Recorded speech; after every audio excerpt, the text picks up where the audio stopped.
death in it, but I didn't want to go with this kind of horror style guts on the outside. I wanted to go with something a bit dark. There's a lot of death in it.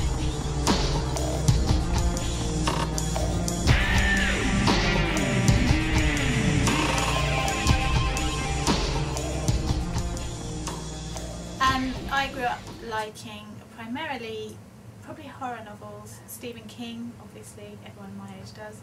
James Herbert. Wilbur Smith I quite liked.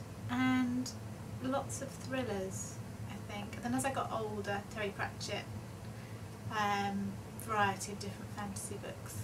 But mainly horror. I think Stephen King was the big influence. I don't know if I was a geek as such. I was at boarding school, all girls boarding school, so I wasn't in the cool gang, but I was the naughtiest girl at school. They told me to leave, so I don't think I was a geek. But you know, I read a lot, so it was kind of geeky. Yeah, I did actually.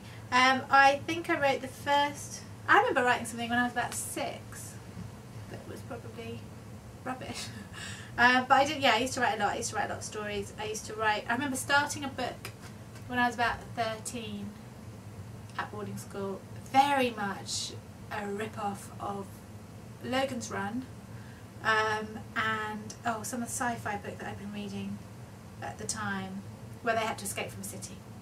I got to page 42. That was it. I never got any further.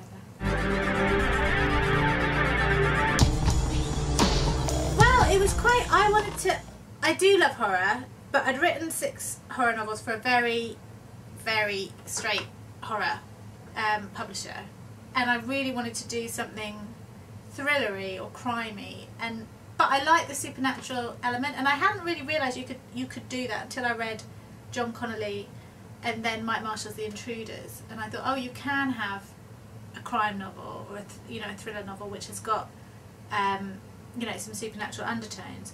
And I had an idea I wanted to write something with kind of the ideas of Paradise Lost involved.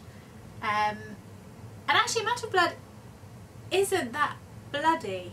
There's a lot of death in it, but I didn't want to go with this kind of horror style guts on the outside. I wanted to go with something a bit darker and a bit more subtle, so I'm hoping I've done that. I think it's got some quite chilling bits, and there's some bits that are a bit cringeworthy, but it's not people's guts on sort of hanging on the outside. But I think it's quite hello, we have mail. I'm really pleased with it. It's a very tight crime novel with a supernatural subplot. Well, I mean, supernatural, literally anything out of the ordinary, isn't it? And you know, serial killers are,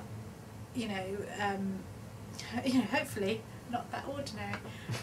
Whereas, I mean, this one has there is a serial killer. There's 3 different crimes that go on that all have to kind of weave together. That the detective has to uncover. But the serial killer is the main one. And I think he's a bit different to other serial killers. And I'm hoping people will see that when they read it. I'm really pleased with it. I think that Amount of Blood, from my perspective, and the people that have read it to thus far, I know that there's a bloke that already wants to make a 5-part BBC thing out of it. Whether that comes with anything, I don't know. I think it will. When I started it, I wanted it to please thriller readers, and I wanted it to please people that liked a conspiracy theory, that liked a bit of something supernatural. It raises a lot of questions about right, wrong, good, evil, and it's very, very clever. I say this myself, but it's very tightly plotted, and I think it's a very good read. I'm not very good at talking about my own quotes. I'm like, I don't know what to say about it. It's bloody good, read it.